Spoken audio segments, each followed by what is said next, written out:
নমস্কার, বাংলা গল্পে আড্ডা চ্যানেলে সকলকে স্বাগত। আজ আমি আপনাদের পড়ে শোনাব বিখ্যাত সাহিত্যিক প্রচেত গুপ্ত রচিত ছোট গল্প ছেলে ভালো আছে। আমি শুরু করছি। আপনার ছেলে এখন আছে কোথায়? সে কি, আপনি জানেন না কোথায় আছে? না মানে ইস, দেখুন দেখি কাণ্ড। সবাই জানে, বিশ্বশুদ্ধ লোক জানে, কেবল আপনি জানেন না। ছি ছি, বুঝতে পারছি আপনি পিছিয়ে আছেন ভাই, এটা ভালো নয়। এই সময় আর পিছিয়ে থাকা যাবে না। গদাই আমার আইটিতে আছে। আইটি জানেন তো, নাকি তাও জানা নেই? হ্যাঁ, তা জানি। ইনফরমেশন টেকনোলজির কথা বলছেন তো, ওই সব কম্পিউটারের ব্যাপার। থাক, হয়েছে। এটুকু যে জানেন তাই যথেষ্ট। আমি তো ভেবেছিলাম, যাকগে, গদাই আবার চাকরি পেয়েছে আইটির ঠাকুরদার কাছে। ঠাকুরদার কাছে? আরে বাবা, এর মানে হলো জাপানি কোম্পানিতে। আমরা মজা করে বলি, আমেরিকা যদি আইটির বাবা হয়, আপনার জাপান হলো গিয়ে ঠাকুরদা। মজা কীরকম? মজা খুবই ভালো। বিরাট কোম্পানি, বুঝলেন ভাই, বিরাট কোম্পানি। গদাইকে বাড়িও দিয়েছে খুব বড়, দুটো গাড়ি। মজার কথা হলো, বেটা বাবুর্চি পেয়েছে 3 জন। 3 জন বাবুর্চি? 3 জন কেন? হোটেল টোটেল কিছু নাকি? বোকার মতো কথা বলবেন না তো। আজকাল বড় চাকরিতে এমনই হয়। 3টে বাবুর্চি কেন? সেরকম হলে কোম্পানি 10টা বাবুর্চি পর্যন্ত প্রোভাইড করে। গদাই এখন পাচ্ছে ইন্ডিয়ান, কন্টিনেন্টাল আর জাপানিজ। জাপানি বাবুর্চি হলো কম্পালসারি, জাপানি কোম্পানি বলে কম্পালসারি। কম্পালসারি? পরীক্ষার সময় বিষয় কম্পালসারি শুনেছি, নিতেই হবে। কম্পালসারি বাবুর্চিটা কি ব্যাপার? ছেড়ে দিন, অত ডিটেলসে যাবেন না ভাই, আপনার অসুবিধা হবে। আপনি এখনও অনেক আগের সময়ে পড়ে আছেন। অল্প অল্প করে শিখুন। তা হয়েছে কি জানেন, কন্টিনেন্টাল বাবুর্চিটা গোলমাল করছে, ঝালের হাতটা বেশি। গদাই বলেছে ওদের এইচআরডিতে কমপ্লেন করবে। আমি বললাম, কর, অবশ্যই কর। তুই তো আর কোম্পানির হেজিপেজি কেউ নোস। এইচআরডি? সেটা কি ব্যাপার? আপনার দেখছি অবস্থা খুবই খারাপ। এইচআরডি জানেন না? আরে হিউম্যান রিসোর্স ডিপার্টমেন্ট। আগে বড় বড় কোম্পানিতে থাকতো, এখন পাড়ার মুদির দোকানেও থাকে। গদাইদের তো বিরাট বন্দোবস্ত। চমৎকার, খুব চমৎকার। চমৎকারের আর কি দেখলেন? আরও অনেক চমৎকার বাকি আছে।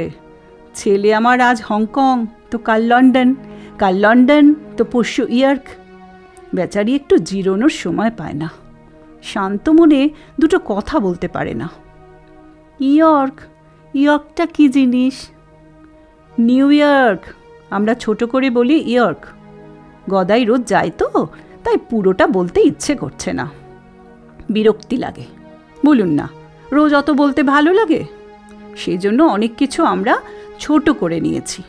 জাপানকে বলি জাপ, হংকংকে ডাকি হং নামে। এই তো পরশু টেলিফোন করে বলল একটু বেতে যাচ্ছি। বেটা আবার কোথায়? বে অফ বেঙ্গল নাকি? উমা, বে জানেন না? ইস, আপনি তো লোক হাসাবেন ভাই। বে হলো বেজিং, চীনের রাজধানী, ক্যাপিটাল অফ চায়না। আবার এই ছোট নাম নিয়ে খুব ঝামেলা হলো। গদাই সেবার যাচ্ছিল বার্সেলোনা, ওর ছোট মামা ওকে টেলিফোন করলো। গদাই কিছুক্ষণ কথা বলে বলল, মামা আজ ছাড়ি, তারা আছে, আজ একটু বাসি যাচ্ছি। ওর ছোট মামা শুনলে বাসি খাচ্ছি, হা হা, সে একেবারে কেলেঙ্কারি কাণ্ড, হা হা হা। আমরা এখনও এটা নিয়ে বাড়িতে হাসাহাসি করি। ঠিকই করেন, কথাটা খুবই হাসির। আচ্ছা, আইটিতে থাকলে বুঝি খুব ঘুরতে হয়? ঘুরতে হবে না? উফ, আপনি দেখছি ভাই একেবারেই আপ টু ডেট নন। আইটি মানে মাল্টি ন্যাশনাল কোম্পানির চাকরি, আইটিতে সারা পৃথিবীর টই টই করে ঘুরতে হয়। হাতে ল্যাপটপ, কাঁধে ল্যাপটপ, পিঠে ল্যাপটপ। ল্যাপটপ কি জানেন তো, নাকি তাও জানা নেই? না থাকলে না থাকুক, ওটা আর বলতে পারবো না। যাই হোক, গদাইদের কাজটাই এরকম। এ তো আর সেই মান্ধাতা আমলের গঙ্গাপাড়ের চটকলের কাজ নয় ভাই। লঞ্চ পরিয়ে এলাম আর টুক করে ঢুকে গেলাম, টিফিন টাইমে টিফিন খেলাম। কেন আইটিতে টিফিন খাওয়ার নিয়ম নেই? বাজে কথা বলবেন না তো। গদাই টিফিন খাবে? ছি, শুনলে মারতে আসবে। সে একটা আইটি পার্সন, সে টিফিন খাবে? কথাটা আপনার মাথায় এলো কি করে?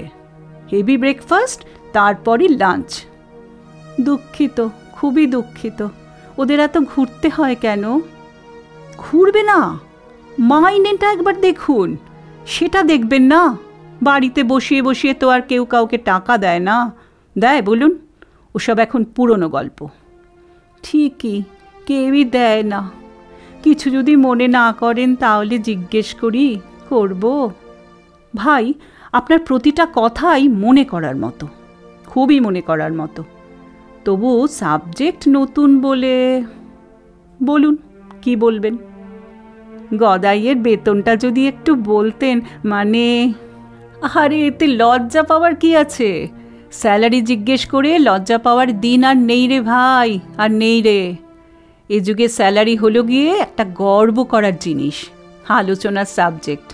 যেখানে যান, যখন যান, দেখবেন 4টে কথার মধ্যে একটা হলো স্যালারি। আড্ডা, পার্টি, অফিস, বাসে, গাড়িতে, এমনকি পাবলিক ইউরিনাল এও হিসি করতে করতেও স্যালারির আলোচনা হট টপিক। হা হা, যাই হোক, আইটি মানেই স্যালারির প্রশ্ন সবার আগে মাথায় আসে। এই চাকরির ওটাই মজা। দেখুন, গদাই কত পায় সবটা জানি না, শুধু এইটুকু বলছি, ৮০-৮২ কমে কোনো কথাই নেই। ৮০ মানে ৮০,০০০ টাকা? মাসে ৮০,০০০ টাকা মাইনে? বলেন কি ভাই? শুনে তো আমার হাত পা ঠান্ডা হয়ে আসছে। এক গ্লাস জল হবে? মাসে মাইনে? আপনি কি খেপেছেন নাকি? মাসে ৮০,০০০ টাকা হলে গদাই এতক্ষণে কোম্পানির মুখে লাথি মারত। লাথি বোঝেন? কেক, কেক সপাটে একটি কেক বসাতো, বসিয়ে আর একটা মাল্টিতে ঢুকে যেত। জেনে রাখবেন, আজকাল মাল্টির কোনো অভাব নেই। এখন পাড়ায় পাড়ায় মাল্টি। কিছুদিনের মধ্যে ঘরে ঘরে ছড়িয়ে পড়বে, কুটির শিল্পের মতো। মাল্টি শিল্প হবে তখন। মাল্টি? এই মাল্টি ব্যাপারটা আবার কি? কি বলছেন? আমি তো দাদা খেয়ে রাখতেই পারছি না। উফ, আপনার সঙ্গে কথা বলাটাই দেখছি একটা ঝকমারি। মাল্টি জানেন না? মাল্টি ন্যাশনাল, বাড়িতে আমরা সংক্ষেপে বলি।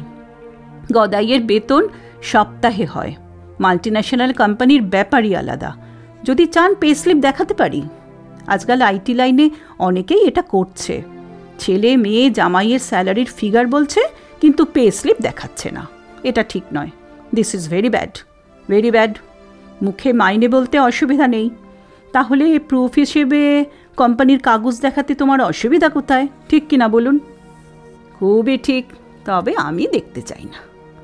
না চাইলেও দেখানো উচিত। আমি তো গদাইয়ের পে স্লিপ সব সময় সঙ্গে রাখি, অরিজিনাল নয়, জেরক্স কপি। আজ অবশ্য নেই, ব্যাগটা বদলেছি কি না, থাকলে দেখাতাম। থাক, কাগজ চাই না, তার চেয়ে বরং একটু পায়ের ধুলো দিন। ধুলো নিতে হবে না, এমনি আশীর্বাদ করছি। ভেবেছিলাম আমার ছেলেটাকেও ওই লাইনে দেব। সব শুনে কেমন ভয় ভয় করছে। ছেলেটা আমার রোগা ভোগা, তার উপর আবার সর্দির ধাত। এতটাকে নিতে পারবে? মনে হয় পারবে না। খুব পারবে, আলবাত পারবে। চাপ দিন, ঠেসে চাপ দিন। মনে রাখবেন, চাপের নাম বাপ, আর বাপের নাম কেরিয়ার। গদাইকে দেখবেন নাকি? একদিন ছুটি ছাটা দেখে চলে আসুন বাড়িতে। না না, গদাই বাবু ব্যস্ত মানুষ, বিরক্ত হবেন। আরে ভাই, এর মধ্যে গদাই কোথায়? তাকে আপনি কোথায় পাবেন?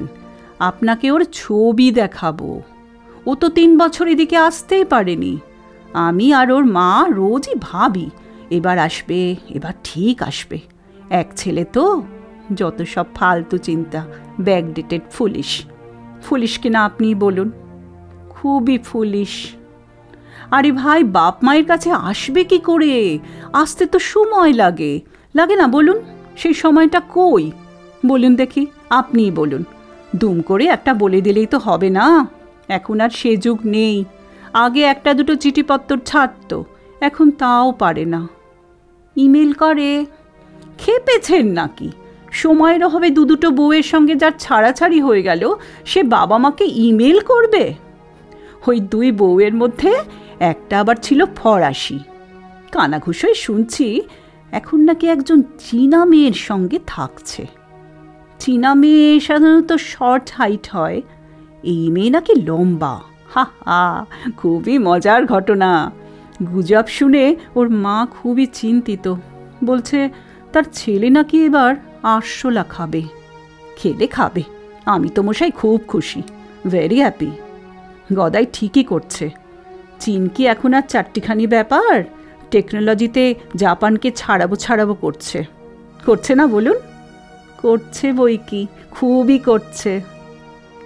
শুনেছি সেই চীনা মেয়ের জন্য গদাই এখন কাজের ফাঁকে চীনা ভাষাও শিখছে। খুবই ব্যস্ত, ব্যস্ত তো হবেই। চীনা ভাষা কি সহজ জিনিস? বেচারি এত ব্যস্ত যে মাস 6 ডলার পাঠাতেই ভুলে মেরে দিয়েছে। বুঝুন কাণ্ড। হা হা হা, এইদিক ওদিক একটু ধার বাকিতে পড়েছি বটে, তবে ও কিছু নয়। বড় ব্যাপারে খুচরো ঝামেলা তো হয়ই। সময়টা দেখতে হবে না? হবে কি না? অবশ্যই হবে। তার দাদার ছেলে আপনার আছে কেমন? ভালো আছে, খুবই ভালো আছে। একদিন বাড়িতে আসুন, দেখাবো। গদাইয়ের ছেলেবেলার ছবি। বেটা মায়ের কোলে কাঁদছে। হা হা হা হা হা হা।